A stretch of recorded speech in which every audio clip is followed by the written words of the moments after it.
Question number 1.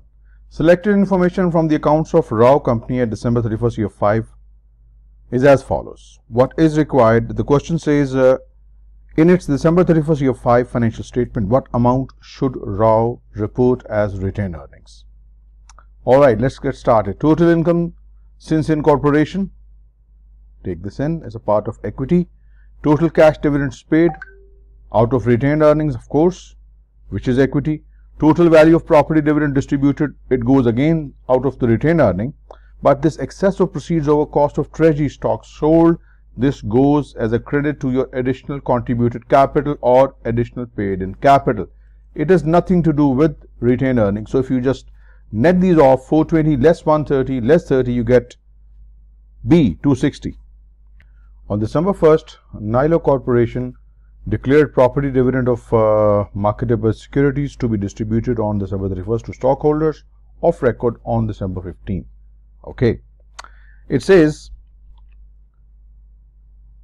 on December 1st, the marketable security had a carrying value of 60 and a fair value of 78. Remember, when the dividend is declared, on that date, the property to be given as a dividend is revalued. Any gain or loss goes to retained earning. So that means this differential 18,000 goes to the credit of retained earnings. What is the effect of this property dividend on the Nilo's retained earning after all nominal accounts are closed? Okay, now, since this 18 goes to retained earning as a credit, and at the same time you are paying 78,000 as property dividend, so 18,000 goes as a credit, 78 goes as a debit, so there is a net debit of 60,000, and that makes D to be the correct option. So your retained earning will decrease by 60. D. On April 1st, Hyde Corporation, a newly formed company, had the following stock issued and outstanding. Common stock, no par, $1 stated value, 20,000 shares originally issued for 30 per share. Okay, what is going to be the journal entry for this issue? 20,000 shares are 30 each, so that means the amount you're going to receive cash debit by $600,000, right? Since the stated value is $1, that means the common stock would be credited with 20 times 1, 20,000.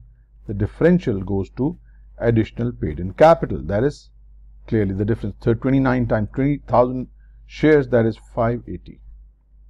Alright, done. Preferred stock, 10 par value, 6,000 shares originally issued for 50 per share. So 50 times 6,000 shares, that means cash will be debited with $300,000. 50 times 6,000. Par is 10 only. 10 times 6,000, that is 60,000. This goes to the preferred stock, and the differential between these 240 goes to additional paid in capital. Now the question says, Hyde's April 1st statement of stockholders' equity should report common stock 20,000, either B or C. Preferred stock 60,000, that means either A or B. And finally, your additional paid in capital is the sum of these two, 580 plus 240. If you combine these two numbers, what you get is 820. So the only option that has got all the right numbers is option B. On January 15, year 1, Rico Company declared its annual cash dividends on common stock for the year ended January 31st, year 1. So the declaration date is January 15, year 1. The dividend was paid on February 9th, year 1 to stockholders on record on 28th January, year 1. What date should Rico decrease the retained earnings by the amount of the dividends? Please remember, it's a very important point. When the dividends are declared on that date, it becomes a liability. You debit your retained earnings and you credit your dividend payable. So on the date of declaration, it becomes a liability. You debit retained earnings. That means January 15th is the right answer. B. On January 2, year 2, Lake Mining Company's board of directors declared a cash dividend of $400,000. This is the number. To stockholders of record on January 18, year 2. Payable on February 10th, year 2. The dividend is permissible under the law in the state where the lake is incorporated. Selected balances from its December 31st, year 1 balance sheet are as follows. Accumulated depletion, capital stock, additional paid in capital, retained earnings. The 400,000 dividend includes a liquidation or liquidating dividends of. Please note an important point to be made. The dividend is liquidating to the extent that is the dividend, that excess of retained earnings. Look at this. That is what the dividend has been declared as.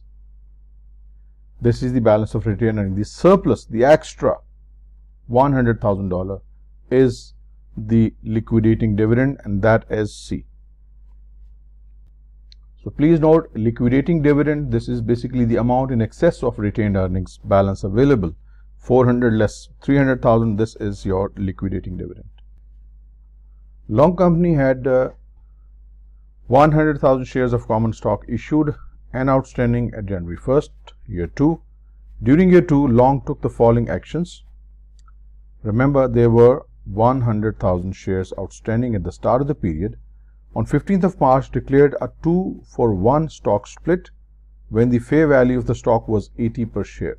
So what they done, they have just gone for a split 2-for-1. That means now the number of shares outstanding is 200,000. On December 15, declared a 0.5 per share cash dividend. So this would be payable not on the original number, rather not the new number of shares after the stock split. So it says in Long statement of stockholders' equity for year 2, what amount should Long report as a dividend? So simple, 200,000 shares outstanding multiplied by 0.5, that is a dividend per share. So the dividend is $100,000, that is C. Cobb Company purchased 10,000 shares, which represents 2% of ownership of Roy Company. When on 12th of February year 1, Cobb received a stock dividend of 2,000 shares on March 31st year 1, when the carrying amount per share on Roy books was 35 and the market value per share was 40.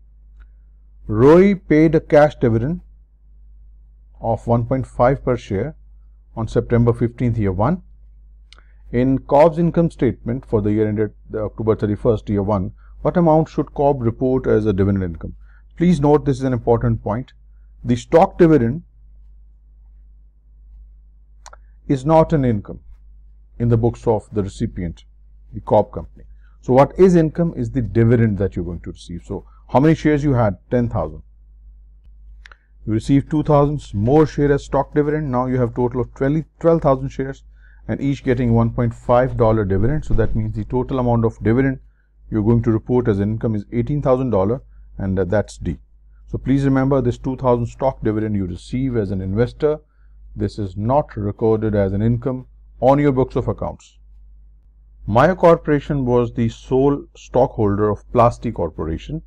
On September 30th, Mayo declared property dividend of Plasti's 2,000 shares of $1 par common stock distributable to Mayo's stockholders. On that date, the book value of Plasti stock was 1.5 per share. Immediately after the distribution, the market value of Plasti stock was 4.5 per share. What amount should Mayo report in its financial statement as a gain on the disposal of Plasti stock? So this is the book value per stock. There are 2,000 shares. That means the book value was $3,000, right? The rate of distribution, the price was 4.5 times 2,000, that is 9,000. So the difference between the book value and the fair market value on the stock declaration, this 6,000 represents the gain on disposal of Plasti stock, and that is going to be your option A. How would a 5% stock dividend affect the following items, each of the following items? Remember, when a stock dividend is declared or given to shareholders, all stock dividends are paid out of retained earnings. You debit your retained earning and credit your common stock. Yes, since it's a small stock dividend, then you're going to debit your retained earning with the market value of those common stock. The difference goes to additional paid-in capital. That's an additional point not required in this question. So what happens? Your assets don't change, of course, no effect.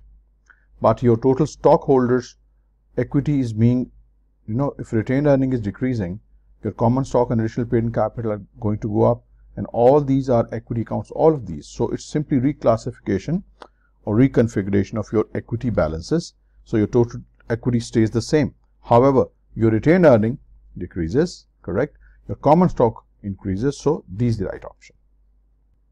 Black Company purchased 10,000 shares, which represent 2% ownership of TIE Corporation on February 14th, year 1.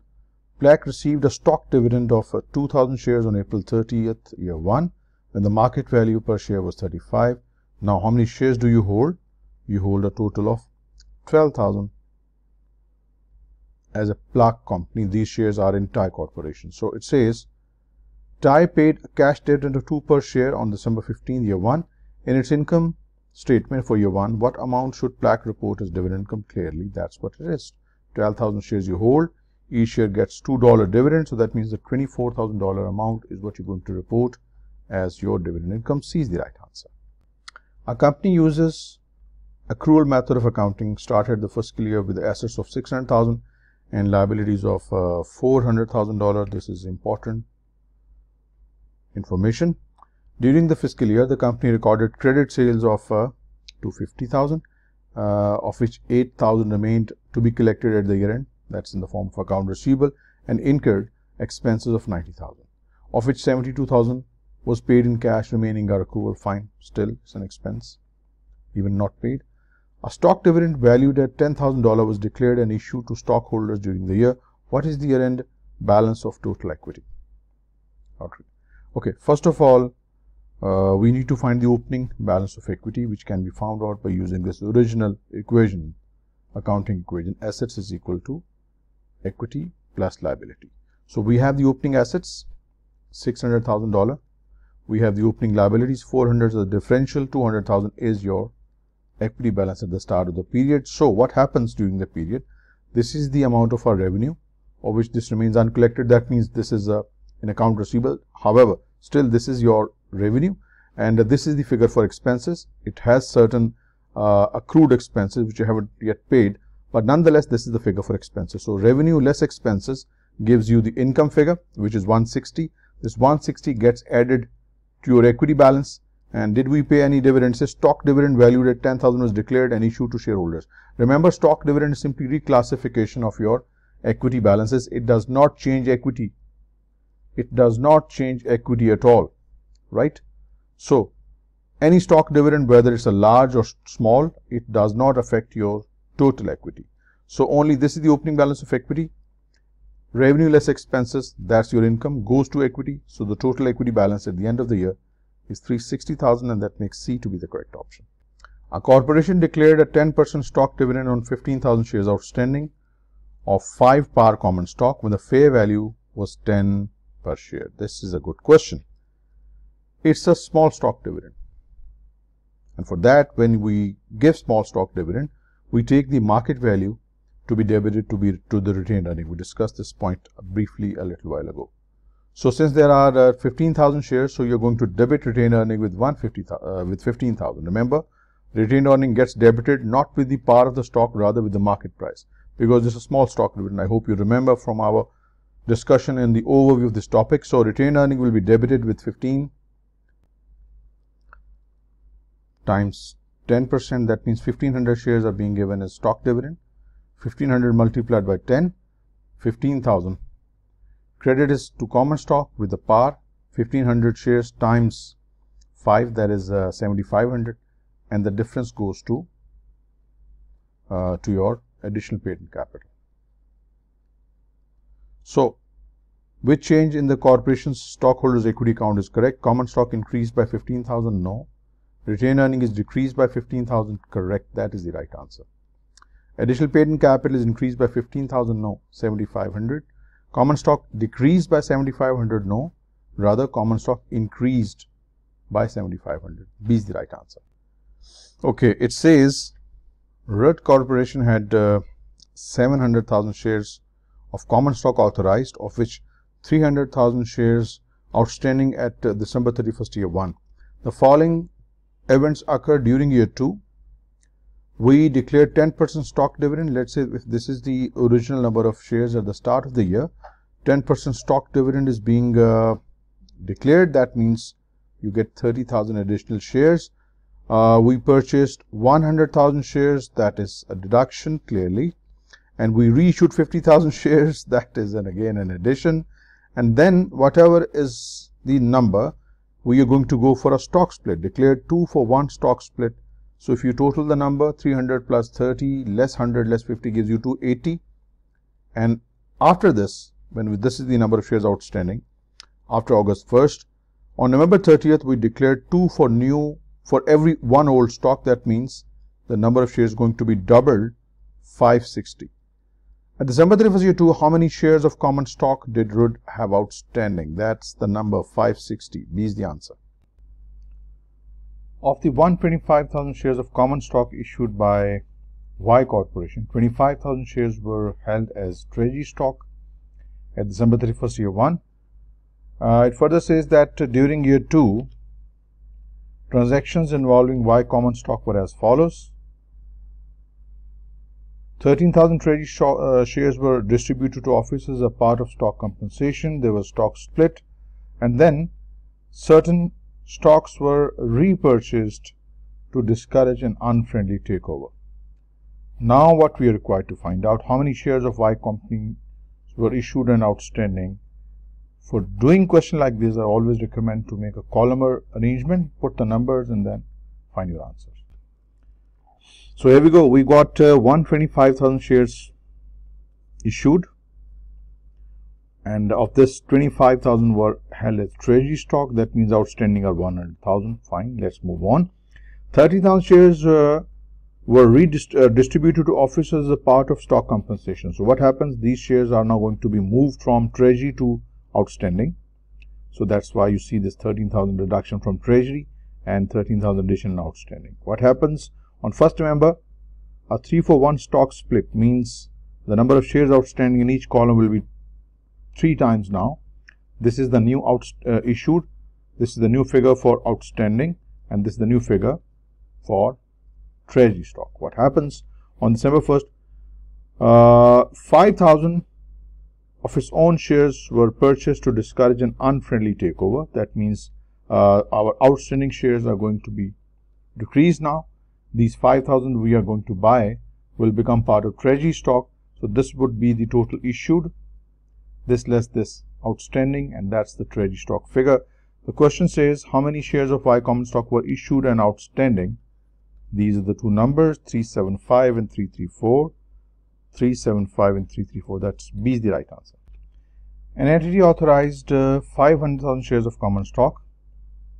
At 21st year 2, the entity had 110,000 shares of common stock issued and 100,000 shares of common stock outstanding. So that's issued and that's outstanding. The entity had the following transactions in year 1.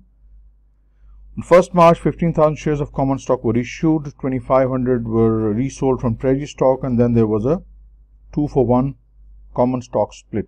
What is the total number of shares outstanding, common stock that entity has outstanding at the end of year 2? It's quite straightforward question, I would say. So this is the number of shares you already had at the beginning, outstanding. You issued 15,000 shares, added, then resold 25,000 shares from outstanding. So from treasury stock, this becomes part of outstanding now. And then whatever the total is, 117,500, there is going to be a stock split, 2-for-1, 235,000. That's the number of shares outstanding at the end of year 2. D is the answer.